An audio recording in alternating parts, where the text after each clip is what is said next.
Hello? Hey people, I'm Terry Bluez and I want to welcome you to Black Gift TV.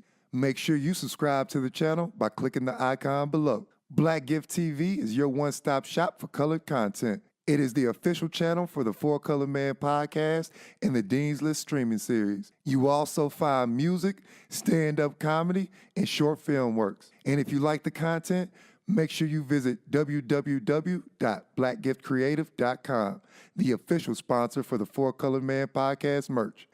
Now, let's start the show. You are now about to witness the strength you of from street Houston? knowledge. Yeah, Decided like, yo, I'm gonna do this art school shit. yeah. What led you to Mizzou? Like that, I've been to Missouri also, and that's some backwood shit. You ever been to Fort Leonard Wood? Nigga, fuck that. It's a certain side of the post you're not supposed to go on after dark.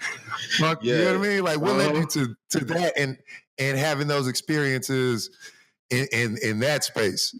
I know it was some fucked up shit that happened in Mizzou. I think you were there when it happened, right? I was there for some of it.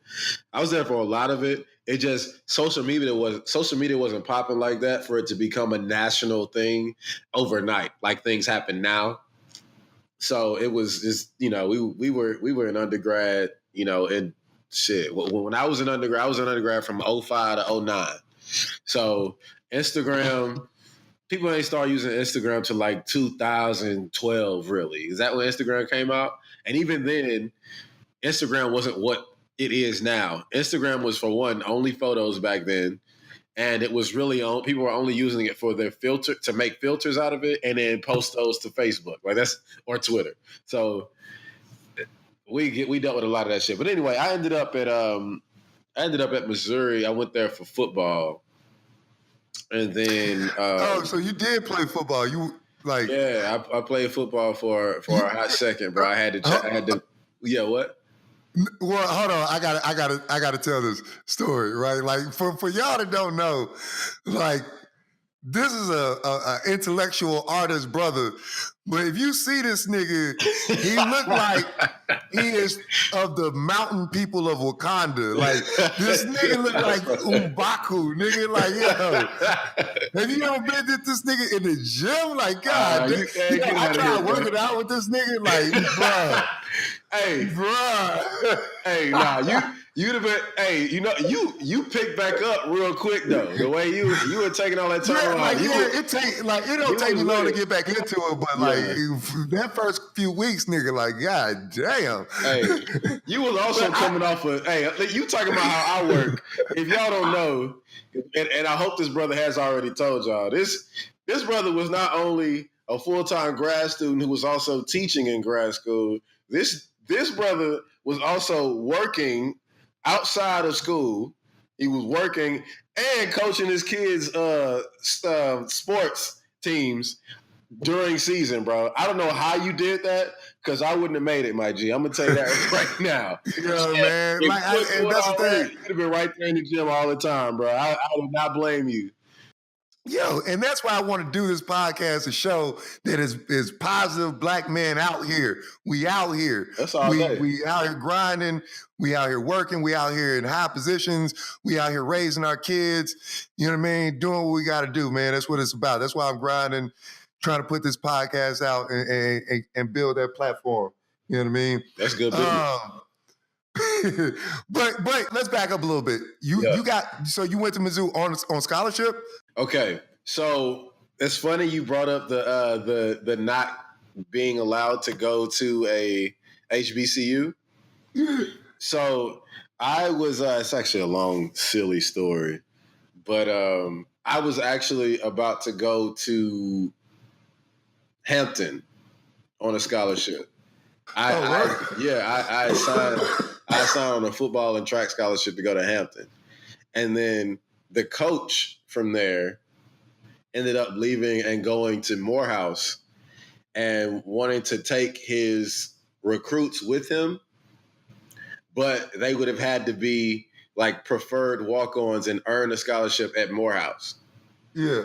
And so the same deal happened regarding like being recruited and being a preferred walk-on and earning a scholarship happened with Mizzou, where they contacted the coach at my high school and was like, this is the opportunity that you have, and you have a good chance of getting that just after playing the 1 year, and then we'll get you on. And so that's what I went there as a preferred walk-on. I went there, went to camp and all that, and then that's what had me at football at Mizzou, because they kind of took care of me, and I had some partial money that they put forward for me to go there until they were going to give me my full. So that's how I ended up there, which was pretty smooth, man, until I had to make a decision of one or the other.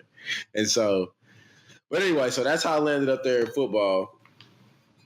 That's how I landed up there in Mizzou for football. And I saw some differences real quick from Texas and Missouri that man, I didn't realize what the deal was. First off, I learned how diverse Houston was once I went to Missouri, and I saw a huge lack of diversity. And so, with diversity comes like knowledge of culture, like like knowledge and tolerance of other cultures. Up there, nah, G, it wasn't like that at all. And and it's crazy. That's the first time I had experienced overt discrimination of any kind was at Missouri. And I grew up in Texas, but I had to go to Missouri to see what overt discrimination felt like. And it happened at like a tailgate I had gone to. And so when I went there, it was a couple of my partners from back home. All three of us went up to Mizzou at the same time, and none of us had cars when we went up there. We had all left our little rinky-dink high school cars back in Houston. Them hoes would not have made that drive. So none of us had cars, and so they lived in a dorm that I didn't live in the same dorm as them, so I was always over there where they were. And so they were, they had friends who had cars, so we would always ride places with them. Now, we had made friends with basically everybody on their floor, and we were the only black guys on like that were around, like in that little group. And so we had some friends with two white girls that were our age, and they were hella cool, and they had a car, and they were like, hey, they invited us to go to a tailgate with them, and we were like, cool. Just naive. We don't know no better. We would, because I think about it now, I'd probably been like, what tailgate you talking about? So like, who gonna be there? Like kind of thing. But, we naive. We thinking college is college. Let's go hang out. So we go. They drive and we go. We pull up. It's at this big tent that's like in this parking lot, and it's a big like frat tailgate. But it's like all, like white fraternities. And so, we walk in. We're honestly thinking nothing of it, really. We just walking in. It is what it is. And we, like I said, naive. And so we're standing there. They're like, we'll be right back. They walk off and come back with beers and hand us beers. And we sitting there and we just drinking, just talking. Like I said, not thinking about anything at all, not even worried. Next thing you know, I don't know if my partners realized, but I realized at some point, I was like, I was like, I don't know if I'm tripping or not, but people are looking at us. Like, people were looking at it, but I was like, whatever. And then I looked up again, and we were legit surrounded. Like the people who was looking at us had closed in on us. And at that point, I didn't even see the girls we came in with. We were just surrounded by dudes. And so I kind of like nudged my partners, like, you see, was like, pay attention. Because I'm saying, if something goes down, bro, like, you need to be paying attention. And so as everybody is surrounding us, two dudes walk over. They don't say nothing to us. They just reach for the beers that are in our hand that we've already opened and are drinking. They reach for the beers in our hand, and we're clutching them. And I'm like, what you doing? He doesn't say anything. He doesn't even acknowledge that I'm talking to him. He's just still holding on to the beer. And then the guy who's next to him is like, we're going to need those back. And we're trying to figure out, like I said, when stuff like this happens, you go through like a series of emotions really quick. Yeah. And I think the first one is confusion. No matter, and it's no matter what it is, and no matter how much shit you've been through, whether it lasts a millisecond or not, but there's like confusion and then denial that happens where it's just like, wait, what's happening? There's no way this is what this is. Because it's just like, discrimination or any type of like negative like prejudice, it's so absurd. Like our spirits know better. It's just like, this is really crazy. Like, is this really happening right now? And so that's what it was. And it got to the point where it was enough people around us who was just like, it ain't worth these beers, to get, we can't take all of them. Yeah. And it ain't worth these beers. So we handed the beers off like, all right. And at that point, like, we just kind of left. We, tapped our homegirls like, look, we finna go. And it was from there that I realized, like, we in a different place. Like, we ain't in Texas no more. And we definitely not in Houston anymore, where something like this probably wouldn't happen as overtly as this. Like, if it's, so that was one of that was the first experience in Missouri that I felt that was just like, man, we're in a different place. And then of course there was the other thing that this did make the news. It was on the night before February 1st. Was the cotton thing? The cotton, yeah. So that happened when I was there. The night before February 1st. There's a center. We have a building in the middle of campus called the Black Cultural Center. The Gaines Oldham Black Cultural Center. And Gaines and Oldham are two Black alumni.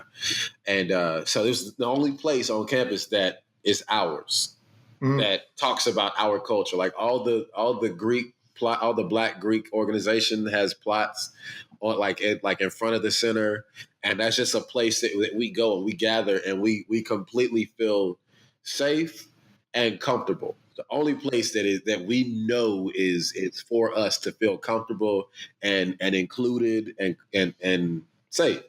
And so everybody knows this. Like there's been protests about it, but it's still there. So the first night, the night before the first day of Black History Month, these two students put cotton balls, just like they took empty bags and bags of cotton balls in the yard of the Black Cultural Center.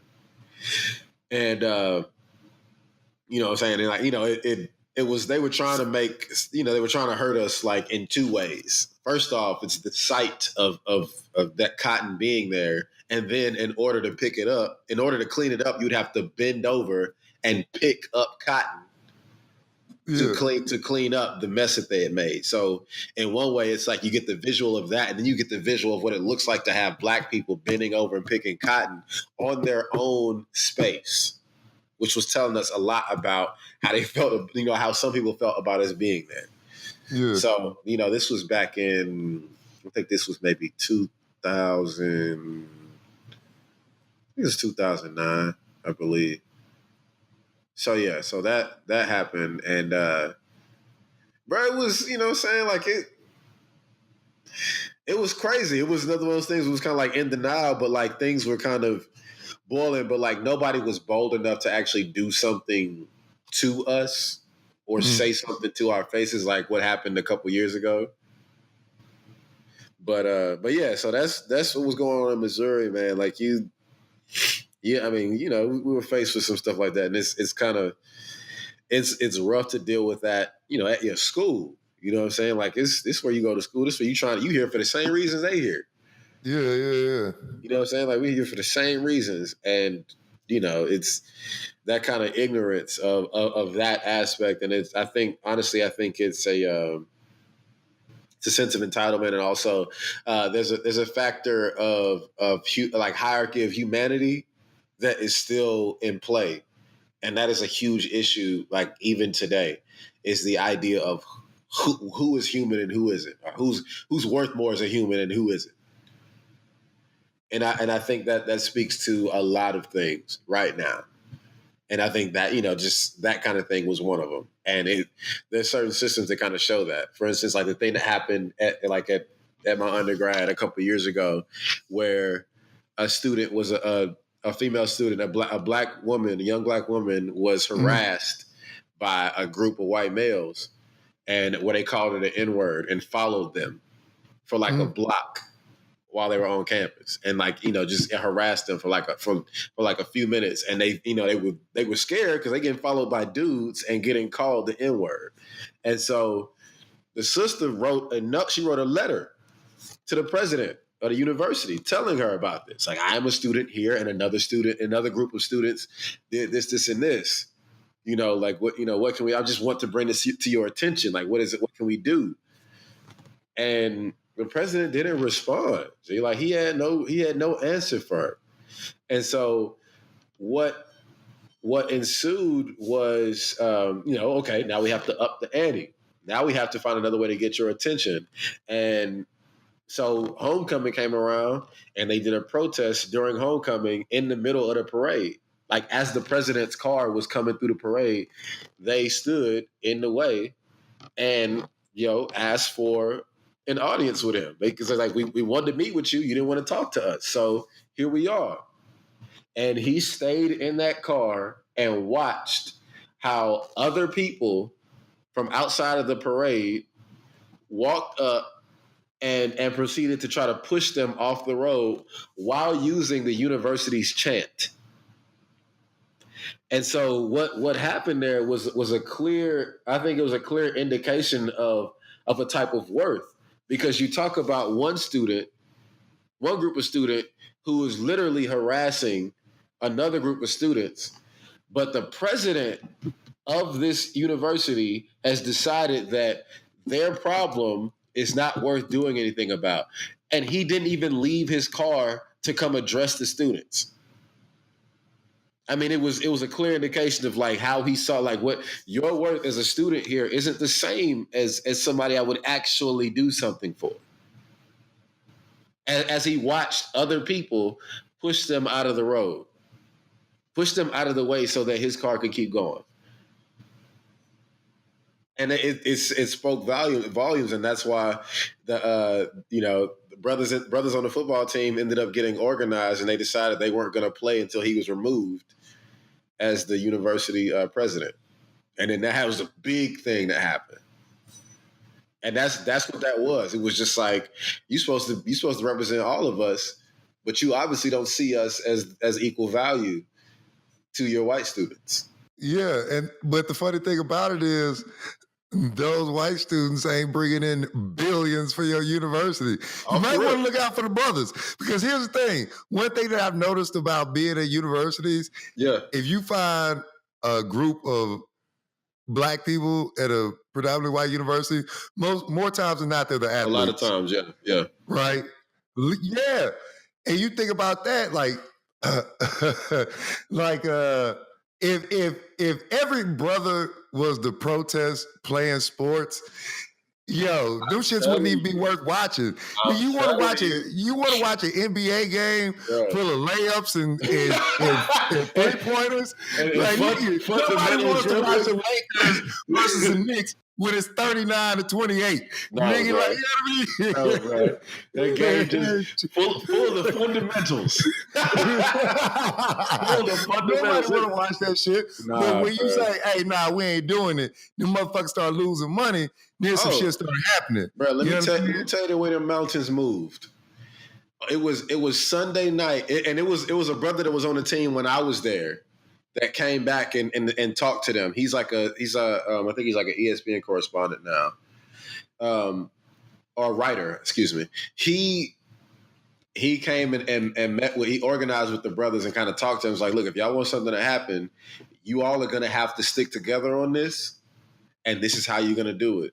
And they released a statement saying, we will not play or practice unless he resigns as university president. And so they released this statement on Sunday night.